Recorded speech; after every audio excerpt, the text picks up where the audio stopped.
I returned home for a family photo shoot. Not a holiday, not a reunion, just a stiff stage shoot because my parents wanted a proper legacy portrait before the end of the year. That was how they phrased it. Legacy, like we were something to be preserved, not endured. I hadn't been home in 9 months. No one asked why. No one noticed I'd stopped sending monthly transfers in July. The text just said, "Photographer arrives at 3. Wear navy or beige. No patterns." I arrived on time. Hair brushed, makeup muted, dress pressed. No one hugged me. My mother commented on my weight. My sister Michelle said, "You actually came," and my father avoided eye contact. I stood still, smiled. The photographer adjusted his lens. "Let's get the whole family, parents, daughters, grandkids." We shuffled into formation like strangers at a forced reunion. Michelle grabbed the center. She always did. My parents flanked her like bookends. I hovered to the side. When the assistant asked me to scoot in closer, Michelle leaned toward me, her mouth barely moving. "Your name shouldn't appear." My face didn't twitch. My hands didn't move. I looked straight ahead, tilted my chin slightly, and posed. I didn't ask what she meant. I didn't ask who told her to say it. I didn't ask why I was invited if they preferred me invisible. I just smiled and held the pose. Back then, I didn't know about the book. I didn't know Michelle was planning to self-publish a family memoir with a chapter titled Rebuilding After Bethany. I didn't know she'd told the publisher I was estranged. I didn't know she had photos cropped, emails deleted, my name erased from timelines and captions. All I knew was that when she whispered those words, everyone else heard it in their silence. No one turned. No one defended me. My mother adjusted Michelle's sleeve. My father called for the dog. The photographer cracked a joke. And I stood there, holding a smile that felt like a paper cut sharp, invisible, slow to bleed. That night, I didn't stay in my childhood room. I booked a motel 30 minutes away. 2 twin beds, humming AC, a microwave older than I was. I didn't unpack. I just sat on the edge of the bed, still in my navy dress, and stared at the wall. I thought about how long I'd been doing this, showing up, paying bills, letting them rewrite the narrative. It wasn't new. At 10, I was the gift from above, the adopted miracle before Michelle was born. At 12, I was the built-in babysitter. At 16, the scapegoat. At 22, I paid Michelle's first semester tuition because Dad said, "That's what big sisters do." I never argued. I just adapted. Gave quietly, gave always. When Michelle got married, I bought her dress. When Mom got sick, I managed her appointments. When Dad lost his job, I covered the mortgage for 6 months without being asked. I didn't want applause. But I thought foolishly that someday they'd remember, that being useful would make me matter. But legacy photos don't capture utility. They capture presence. And Michelle had learned how to perform presence better than anyone. She learned how to cry on cue, to tilt her head just right, to stand where the light was softest. She learned how to erase people without deleting them. Just crop them out, soften the background, make them small. When I finally took off my shoes that night, I noticed my feet were still clenched. I hadn't relaxed in hours, maybe years. I lay down on the motel bed, staring at the ceiling, and replayed her words. "Your name shouldn't appear." It wasn't anger I felt, not grief, just a hollow click of recognition, like when you find an old receipt and realize how much you paid for something you no longer own. At 3:11 a.m., I got a text from my cousin.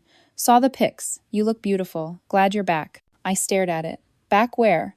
I wasn't back. I was never really there. I was an accessory to their nostalgia, a stand-in for obligation. I never belonged in the frame, they just needed someone to balance it out. And now, even that was too much. I didn't respond. I closed my phone. I looked at the ceiling again and whispered it out loud for the first time. "I'm not part of this family. Not really.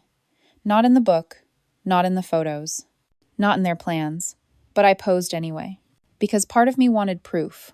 That I had been there. That I hadn't imagined it. That once, even for a second, I stood in the light, even if no one wanted my name to show. I didn't sleep much that night.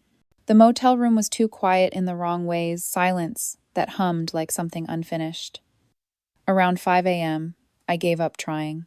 I got dressed, drove to the nearest diner, and ordered pancakes I didn't touch. I just sat there, letting the coffee go cold, scrolling through old photos on my phone. I found one from Michelle's wedding, I'd taken it of her, Mom, and Dad, standing under fairy lights. I remembered the night. The air had been thick with humidity and unspoken resentment. I paid for the venue deposit that day. She never said thank you. The caption on her Facebook post read, "Couldn't have done it without my amazing parents." I wasn't tagged. It had been like that for years. Not dramatic betrayals, just quiet omissions, subtractions dressed as forgetfulness. I learned to read the signs early. When Michelle cried, everyone paused. When I cried, they asked if I was tired. When Michelle needed help, they rearranged their lives. When I needed help, I was told to try not to make things harder than they already are. I stopped asking, stopped offering stories about my life. But I kept showing up with money, with rides, with time. I was 23 when Dad lost his job. It was a Tuesday. He called me during lunch, voice low. "Don't tell your mom yet. I just need a little help until I figure things out." That month I sent $1,500. The next month the same. I didn't have it to spare. I was fresh out of grad school, working 2 jobs, splitting rent with a roommate who couldn't keep the lights on, but I tightened the budget, ate oatmeal, said no to drinks after work, paid their mortgage on the first of every month. When Mom got diagnosed with chronic illness a year later, I stepped in. I researched specialists, booked appointments, paid for the first 6 months of medication while they waited for insurance coverage. I didn't ask for reimbursement. I didn't even bring it up. Michelle was too busy with her newborn, and Dad was still picking up sporadic contract work. I became the default, the one who had things handled. Then came the house. I'd been promoted, finally, and decided to buy a small condo, my first. It wasn't much, but it was mine. 2 bedrooms, a decent kitchen, a balcony that caught the morning light. I told my parents, excited. They congratulated me. 3 weeks later, Michelle called crying. Rent had gone up. Her husband had quit his job to find himself. They were going to lose their apartment. "Could we stay with you?" she asked. "Just a few months." It lasted 2 years. They never paid rent. They said they were watching the place while I traveled for work. When I returned, the bathroom was cracked, the walls repainted in a color I hated, and my name had somehow disappeared from the mailbox. The slow erasure wasn't sudden. It built like sediment layer by layer until the weight of it became undeniable. I saw it when they published the family holiday newsletter and left me out of the "what everyone's up to" section. When Michelle posted a throwback Thursday and cropped me out of the picture. When Mom said at dinner once, "It's been so long since we were all together," while I was sitting right there. But the worst was the fund. The family emergency pool we started when Dad's health declined. I set it up under my name, routing auto payments, managing bills. Every month, I deposited $2,000. Everyone else promised to contribute when they could. They never did. I paid for hospital visits, for car repairs, for therapy when Michelle said she couldn't afford it but needed to stay strong for the kids. I kept the ledger. Not to throw in their face, but to keep myself sane. To remind myself I wasn't imagining it. I used to think if I kept giving, they'd see me. Not just as the responsible one, not just as the backup, but as a person, a sister, a daughter, someone who mattered. But that hope wore thin. It cracked fully the day Michelle asked me not to pose. Not in so many words, just a whisper. "Your name shouldn't appear." I left the diner around 8. Drove past the old house, past Michelle's new place bought with help from the fund, though she'd tell you her husband got a promotion. I didn't stop, just kept driving.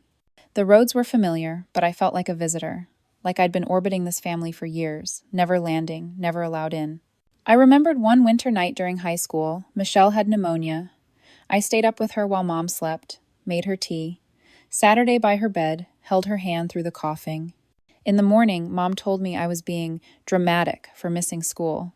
Michelle got flowers. I got silence. I didn't resent her, not then, not even now. She was just playing the part the family handed her. Golden child, soft voice, public face. And I was infrastructure. Quiet scaffolding no one noticed until it cracked. Back in my motel room, I poured myself a glass of water. My hands were steady now. I opened my laptop, pulled up the shared folder where the family fund was tracked, clicked through the expenses. Michelle's down payment, Dad's dental surgery, Mom's prescriptions, total contributions from them, $0. I hovered over the delete folder option. Didn't click it. Not yet. I just sat there, breathing, remembering, not bitter, just done pretending. 3 days later, an envelope arrived at the motel. No return address, just my name written in a tight, formal script I recognized instantly Michelle's handwriting when she wanted to appear professional. Inside, a draft of the family memoir, spiral-bound, thick with ambition. On the title page, her name sat alone, by Michelle Harris. No with, no and, no mention of collaboration. I flipped through, heart steady, fingers slow, page after page of curated memory. Our childhood framed like a fairy tale. Dad the tireless provider, Mom the gentle nurturer, Michelle the brave, compassionate oldest. And me, Bethany, barely there. A blurry side character, mentioned only twice. Once in a sentence about an adopted sibling who later moved away, and again in a footnote. Family support came from many places, some we've since lost touch with. I stopped reading. The gall wasn't in the exclusion, it was in the theft. The way she'd used the shape of my contributions, but carved out my name. The way my sacrifices had been distilled into vague goodwill. Some we've since lost touch with. I'd been in town for a week. I'd stood beside her in that photo.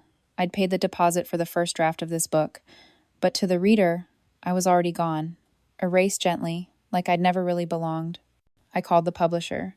Not to make a scene, just to confirm. Yes, Michelle mentioned you, the assistant said. She said you weren't comfortable being featured, that you preferred privacy. I thanked her and hung up. That lie sat cold in my mouth for hours. It was strategic, polite, hard to argue with. A lie designed to close doors before I even knew they existed. Later that afternoon, I checked the fund portal. My name was still on everything. Still the sole contributor, still the point of contact. But a recent message caught my eye, an inquiry from a financial advisor. Someone had tried to open a credit line under the fund's name. The advisor had flagged it. There was some confusion, he wrote. The request listed your name as a former co-signer. I called him. He confirmed what I already knew but needed to hear aloud. It looked like someone tried to move your authorization to a secondary status without your consent. We blocked it. I stared at the motel ceiling that night, the air thick with clarity. They weren't just trying to erase me socially. They were trying to reassign ownership quietly, subtly, legally. A paper trail meant to shift responsibility and claim. It wasn't just the book. It was the fund, the house, the family name. They were rebranding the entire story, and I had become inconvenient. A name that didn't fit the narrative. The next morning, I drove to the old family lawyer's office. He'd handled the estate for years, knew every name on every deed. I asked one question. Is my name still on the Harris Family Trust? He looked it up. Yes, he said. You're the primary trustee. I nodded. Remove it. He blinked. Are you sure? I was. I signed the papers, rescinded my role, revoked all joint authorizations, filed to dissolve the connection. Later, I stopped by the bank, closed the emergency fund account, every recurring payment, every linked bill, gone. I made sure all balances were at zero. Made sure no one could touch anything I built. Then I sent one email, just one, to the family group thread that I'd been quietly removed from weeks ago. Subject line, closure. Message, I've honored your version of the story. Now I'll protect mine. The accounts are closed. My name is removed. Do not use my identity again. Ever. I turned off my phone, Saturday on the edge of the bed, stared out at the parking lot where kids were skateboarding near the dumpster. The sunset wasn't pretty, but it was real. Orange light filtering through a dirty window, and I realized I didn't feel angry, not even betrayed. I felt accurate. Like the version of myself I'd been trying to prove all these years had finally caught up to the facts. I wasn't their hero, I wasn't their villain either. I was just inconvenient. And now, I was free. That night, Michelle called from a different number. No name, just a local area code. I answered. She didn't say hello. She just asked, "Why are you doing this?" I didn't respond. She kept talking. "You've always made things harder than they had to be. I told them you didn't want attention. I was trying to protect your boundaries." I said one sentence. "You erased me because it was easier than admitting what I gave." She paused. "It's not that simple." "It never is," I said and hung up. The next day, a text from Mom. "Michelle is devastated. This is tearing the family apart." I didn't reply. Because it wasn't me who tore anything. It was already broken. I'd just stopped holding the pieces in place. The next morning, I packed. I folded the navy dress and left it in the motel drawer. I wouldn't need it again. I checked out early, returned the key without a word, and drove straight to my apartment across state lines. The one no one in my family had ever visited. It was small, quiet, and overlooked nothing of consequence, but it was mine. I made coffee, the kind I liked, poured it into the mug Michelle once called tacky, and sat by the window. For the first time in weeks, I felt still, but the stillness didn't last. By noon, I had 5 missed calls. 2 from Mom, 1 from Dad, 2 unknown numbers. I knew better than to answer. Then a text came through from Michelle. You could have talked to us first. Followed by, the fund was family money. You don't own everything. And finally, don't do anything you can't undo. Oh. I almost laughed. Not because it was funny, but because of how little they understood. I wasn't undoing anything. I was doing what they never expected, finishing something. That afternoon, I drove to the courthouse, quietly filed the final paperwork to relinquish any co-signed property claims. The condo I bought the one Michelle and her husband had lived in for 2 years rent-free had since been sold. The proceeds had paid off my debts, and the remaining balance I had already redirected to a separate account, one with no family name attached. I requested a fraud alert on my identity, froze my credit, and flagged every institution that might have received forged authorizations. When the clerk at the counter asked, "Was this identity theft?" I said, "Number. It was family." She didn't flinch. She just handed me a confirmation slip. "You're not the first." By sunset, my inbox was full. Emails from Mom cloaked in passive concern. "Just checking in. Are you eating? You always forget to eat when you're stressed." A voicemail from Dad, speaking like a hostage. "Let's not escalate this. We can talk like adults." Another message from Michelle, this time accusing. "You're blowing this up because you were always jealous. Admit it." That word hit strange. Jealous? Of what? Of being erased? Of spending a decade cleaning up after their chaos while being told I should be grateful? I turned off my phone again. That night, I sat with the ledger, not the legal one, the personal one, a document I kept for myself. Every dollar I'd contributed, every invoice I paid, every time I said yes when I should have said nothing. Medical copays, therapy bills, rent subsidies, wedding deposits, grocery stints, utility rescues. The total hovered just above $128,000. Not counting interest, not counting time. I printed the document, bound it with a cheap plastic spine, wrote on the front, "This is what erasure costs." Then I sent a copy, one to Michelle, one to each parent. I didn't include a note, just the numbers. Let the silence explain the rest. I knew they'd react. I didn't know how quickly. By dawn, Michelle had emailed me 6 pages of rage. "This isn't healthy," she wrote. "You're obsessing. Who keeps records like this?" I didn't respond. I didn't need to. The truth had weight now. She couldn't scrub it with nostalgia or excuses. That weekend, I got a knock on my apartment door. I checked the peephole. Mom. No warning. No call. Just her, holding a box. I opened the door halfway. She looked thinner. Older than I remembered. "I thought maybe you'd talk in person," she said. I didn't invite her in. She stood in the hallway, shifting her weight. "You've made your point," she said softly. "But don't you think you've gone too far?" I said nothing. "It's still family," she added, like that meant something. I looked at the box. "What's that?" I asked. She held it out like a peace offering. "Photos. Old ones. From before. I thought maybe you'd want to remember the good things." I took the box. Not because I wanted it, but because I knew what she was doing, trying to reframe, to pull me back into their version of history. I opened it later, alone. Inside were albums. Polaroids. Prints from birthdays and vacations. Michelle in every one. Smiling, front and center. I was in maybe 3 photos. All on the edge, all blurry, cropped. In one, only half my face appeared. I stared at it for a long time, then quietly closed the lid. The next morning, I wrote one final email. Subject: Final confirmation. Message: All accounts closed, all associations dissolved. Do not contact me regarding financial matters again. I am not your resource. I am not your leverage. I am not your memory. I sent it, marked it as read only. Then I archived the thread and blocked every number I needed to. I wasn't angry anymore. I wasn't sad. I was done. And for the first time in years, I wasn't asking to be seen. I had seen myself clearly, quietly, and that was enough. 2 days after I sent the final email, I woke up to 37 missed calls, all from different numbers, most from the area code I knew too well. I didn't answer any of them. Then came the texts. First from Michelle, "You don't understand what you've done." Then from Mom, "Call me, please." And one from a number I didn't recognize, but knew immediately. "This is your father. We need to talk." I didn't. I went about my day, folded laundry, made coffee, walked to the bookstore near my building, and bought a paperback I didn't plan to read.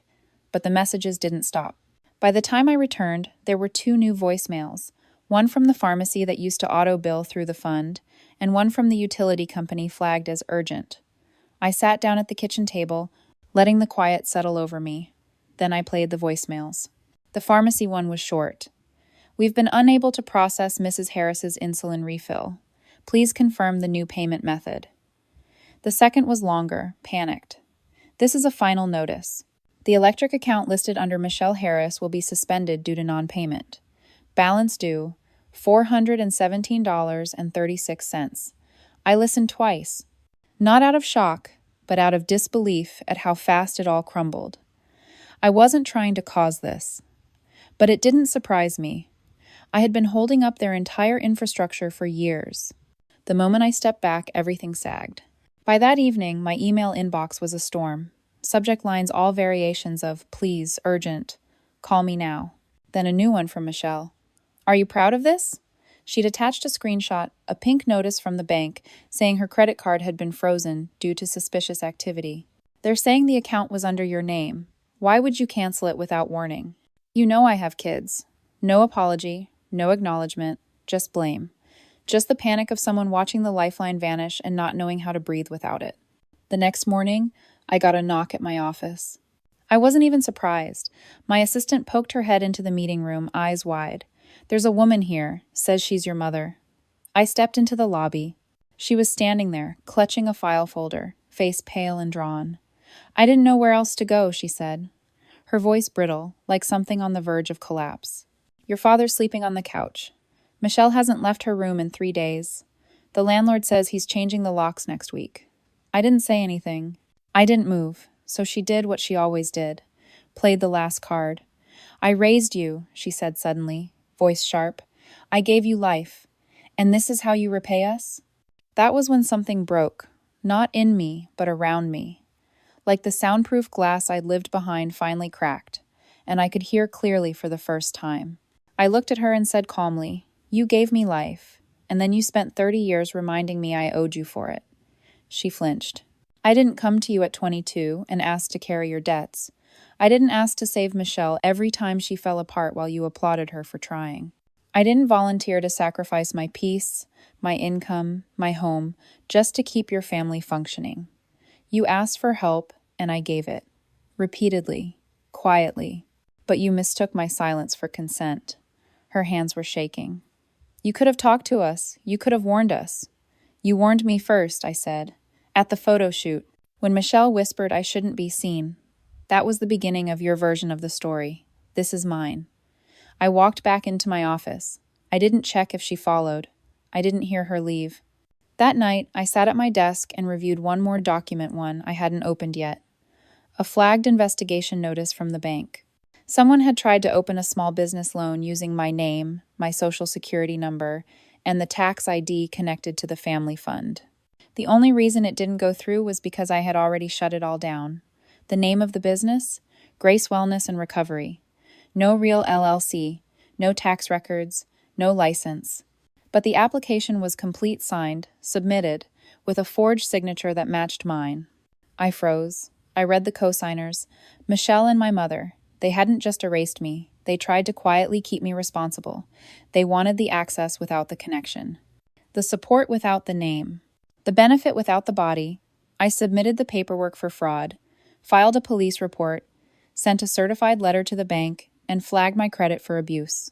It took hours, but each step felt like closing a wound with precision. Not rage, just correction. The next morning, Michelle called again, from another number. This time her voice was soft, almost rehearsed. "I get it now," she said. "I'm sorry." She didn't mention the loan, didn't mention the forgery, just kept talking about how hard things had been, how we were still family. I asked one question. "Did you know about the application?" Silence. Then the line went dead. I blocked the number, then I made tea, opened the window, and sat in the morning light. The world hadn't ended, but their version of it had. It had been 9 days since I filed the fraud report. The silence that followed was not peace, it was a countdown. I knew better than to think it was over. People who've learned to rely on you don't accept absence as final. They treat it as delay, a brief lapse before you come back and fix things again. But I wasn't coming back. Not this time. The first signal was an email from the school where Michelle's oldest attended. The system had bounced a tuition payment. The card declined. Then a voicemail from Mom's pharmacy again. "We've now had 3 failed attempts to refill Mrs. Harris's prescription. Please confirm if someone else will be handling this." And finally, a direct message through LinkedIn, of all places from my cousin Emily. "I think they're spiraling. You should see what Michelle's posting." I logged in. The first post was a filtered family photo from last year's Christmas captioned, "Some people forget where they come from, but we remember." The comments were full of sympathy. "Sending love. Stay strong. Family always finds a way." I scrolled past it, but the second one made me pause. A picture of her daughter holding a handmade sign that said, "Families don't need contracts." I didn't feel anger. I felt tired. As if they were still playing out a version of the story where I was the villain and they were simply abandoned. Then came the confrontation, a surprise family Zoom. Emily again, the unlikely mediator, sent the invite. I didn't plan to attend, but then I thought maybe this was it, the final act. The last performance before the credits rolled. I logged in. Their faces appeared one by one. Michelle, eyes swollen but defiant. Mom, lips pursed so tightly they looked drained of color. Dad, pacing in the background. Even Carol, our aunt, joined, draped in pearls like we were on trial. The screen resembled a courtroom more than a reunion. Michelle spoke first. "You've humiliated us. This was never supposed to go public." Her voice cracked on humiliated. But I said nothing. Mom jumped in. "We were just trying to keep the family together. You overreacted." I took a breath, steady and cold. "I didn't overreact. I reacted late." "You didn't have to cancel everything," Dad said. "We trusted you." "No," I corrected. "You used me." Then I clicked a folder on my desktop and shared my screen. A spreadsheet opened. Rows and rows of payments. Dates, vendor names, medical receipts, mortgage payments, tuition wires, car repairs, emergency room bills, all tied to the family fund. Every dollar accounted for. The room went silent. Carol blinked. "Who even keeps all this?" I didn't flinch. "Someone who knew one day you'd try to convince her it never happened." Michelle's face twisted. "You're just bitter. You wanted a medal for doing what you chose to do." "No," I replied. "I wanted boundaries, and now I have them." Dad stepped forward on camera. "You didn't have to go nuclear. You didn't have to make it legal." "You made it legal," I said. "The moment you used my name on that loan application, the moment you tried to move assets under my identity, you stopped being family and started being liability." Then I showed them the fraud packet. Redacted, but enough. Bank letters, my affidavit, the flagged loan with forged signature. Michelle inhaled sharply. "You're destroying us," she whispered. "No," I said. "I just stopped saving you." Mom finally spoke. "What do you want?" Her voice was quiet now, not angry, just hollow. I stared at her for a moment. "Nothing, that's the point." I ended the call. No dramatic sign-off, no lecture, just a click. Let them sit with it. That night, I received one last message from Emily, just 5 words. "I didn't know. I'm sorry." I believed her. She had always stayed peripheral, careful not to pick sides. But now even she could see what had been hiding in plain sight. I didn't reply. Instead, I printed one more copy of the ledger. Not for them, for me. I placed it in a folder, slid it into the drawer beside my passport, a record, not of what I gave, but of what they took for granted. They had finally seen the balance sheet, and for once they couldn't pretend it was imaginary. It didn't take long after the Zoom call for the real unraveling to begin. At first it was quiet, a pause. like they were waiting for me to flinch, to feel guilty, to walk it all back. I didn't, and the silence gave way to collapse. On the fourth day, I received a formal notice from the landlord of Michelle's apartment building, forwarded mistakenly to my old email address, still linked to the fund records. Eviction proceedings initiated. Balance overdue, $3,200. That same afternoon, a voicemail from the private school. Her daughter had been pulled midterm due to funding challenges. And a final ping from the family doctor's office. We'll need an updated credit card on file. The one ending in 0417 has been declined. That was my old card, the one I canceled last month. By the end of the week, Emily called again, this time not to mediate, just to vent. They're falling apart, she said, no preamble. Michelle's blaming everyone. Your mom's been in bed for 3 days. Your dad's on the phone with lawyers trying to see if they can salvage the trust. I didn't respond. She exhaled. They really didn't realize how much you were doing. They weren't supposed to realize, I said. I was supposed to disappear quietly. The money was invisible, until it wasn't. What followed wasn't rage, it was desperation, an attempt to reframe the story. Michelle began posting online again now about betrayal, about unexpected abandonment, about what happens when one person decides the rest of the family isn't worth saving. Her comments were sympathetic. Family's complicated. Hope you all find healing. I watched it unfold like a play I'd already seen. She didn't mention the loan, didn't mention the forgery, just sadness, just curated heartbreak. Then came the package. Left at my door, no return address. Inside, a thick envelope and a box of loose photos. The envelope held a letter from my father, handwritten, shaky. Not an apology. A report. Revenues down, accounts frozen, vendors pulling out. A 43% drop in projected income. And the line that stopped me. We didn't know how much you were holding. As if it had been weight, not work. As if I had been infrastructure, not a person. The letter didn't ask me to return. It didn't beg. It just stated the facts. Like a business memo. Like I'd been a department that closed without warning. I kept the letter. Not out of sentiment. Out of necessity. It was the first admission I'd received that resembled truth. That weekend, I walked through a farmer's market near my apartment. I bought fruit, tasted cheese, talked to a vendor about handmade candles. Normal things. Things I hadn't done in years because I was always budgeting for someone else. Always calculating what could be spared. That afternoon, I made a simple dinner soup and fresh bread. Lit a candle I liked. Not for grief, for stillness. 3 days later, Michelle showed up at my work. My assistant intercepted her, but I heard the conversation. Just tell her I need 10 minutes, that's all. She didn't get it. This wasn't a meeting. This wasn't a negotiation. I didn't go to the lobby. She left after 20 minutes, red-eyed and furious. That night, I got a text. You win. I stared at it, the phrase stung in its pettiness, as if this had been a game, as if I hadn't been dragged through years of quiet servitude, while she called it family. But then, something shifted. Slowly, not in them and her. Michelle stopped posting. She stopped reaching out. The silence this time felt different. Not waiting. Learning. Or maybe just exhaustion. I didn't reach out either. I focused on my own life. My own name. The new savings account I started. The quiet project I was finally launching, something of my own. Unattached. Unused. And still, the consequences rolled on. The family's name, once pristine in local circles, was now whispered with discomfort. The forgery report had triggered internal reviews at the bank. Certain accounts frozen pending investigation. Emily told me that Dad had started attending local meetings for financial recovery groups. Not to confess, just to listen. Michelle took freelance editing jobs online. Her tone, Emily said, had changed. Not humble, not exactly, but subdued, less certain, less cruel. And Mom? She stopped calling. But one day, an envelope arrived.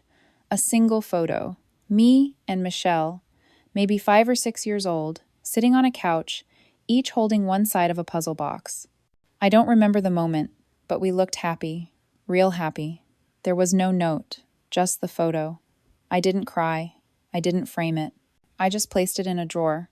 Maybe someday I'd look at it again, maybe not. Their world had cracked, not because I punished them, but because I removed the glue they never saw. And now, with nothing holding the frame, The pieces had started to fall. I made coffee slowly. For the first time in years, I didn't check my bank app while it brewed. There was no reason to. No transfers scheduled. No auto payments lurking beneath the surface. My accounts were my own now, untouched, unseen, finally quiet. I stood at the window and watched the city breathe beneath me. The late morning sun slid across the buildings like it had somewhere to be. I didn't. Not today. Maybe not for a while. I changed the sheets that afternoon. Forest green, crisp and heavy. The kind of linen I never bought before because someone always needed a loan, a check, a small favor. I vacuumed slowly. Lit incense in the hallway. Rearranged the bookshelf so it made sense to me, not to anyone else. I even replaced the doormat. The old one still said, "Welcome," like it meant something. The new one said nothing. Just black rubber and clean lines. The envelope arrived on a Tuesday. No return address. Just my name, Bethany, in a handwriting I hadn't seen in a long time. Not Michelle's, not my mother's, it was my father's. Inside, a wedding invitation. Michelle's, again, a vow renewal, 10 years of growth, grace, and learning. The event was modest, backyard setting, casual attire. Please RSVP by the 15th. No note, no apology. Just my name on the envelope, neatly typed this time, like I was any other guest. The irony landed heavy. A photo I wasn't supposed to appear in. Now a celebration I was quietly invited to. Inclusion. Now that it no longer cost them anything. I left the invitation on the kitchen counter. Didn't open it again. Didn't throw it out either. Just let it sit there, untouched, while I went about my week. That Saturday, I took myself to a museum. Not for distraction. For solitude. I stood before a Rothko for 15 minutes. Not because I understood it, but because it didn't ask anything of me. It just was. Stark, quiet, full of presence. Like I was learning to be. The invitation stayed there for 6 days. Then, one morning, I picked it up, carried it to the recycling bin, dropped it in without fanfare. No anger, no sadness, just closure. They had given me absence in the photo. Now I was giving them absence in the moment. Balanced. Clean. That evening I lit a candle, not for forgiveness, not for grief, just for stillness, for the space I'd made, for the silence that no longer hurt. I folded laundry as it burned, cooked pasta for one, played a song I used to love but hadn't listened to in years because it reminded me of a time I thought I was loved. The following week I got a message from Emily. A photo from the vow renewal, Michelle in white, her husband beside her, their kids in matching outfits, my parents in the back, smiles practiced, posture stiff. The caption read, "A decade of becoming." I looked at it for a long time. There was no pain, just observation, like looking through glass at a story I once knew but no longer needed. A day later, a different letter arrived. This one handwritten. From my mother. The handwriting wobbled in places, as if she had hesitated between sentences. It wasn't an apology.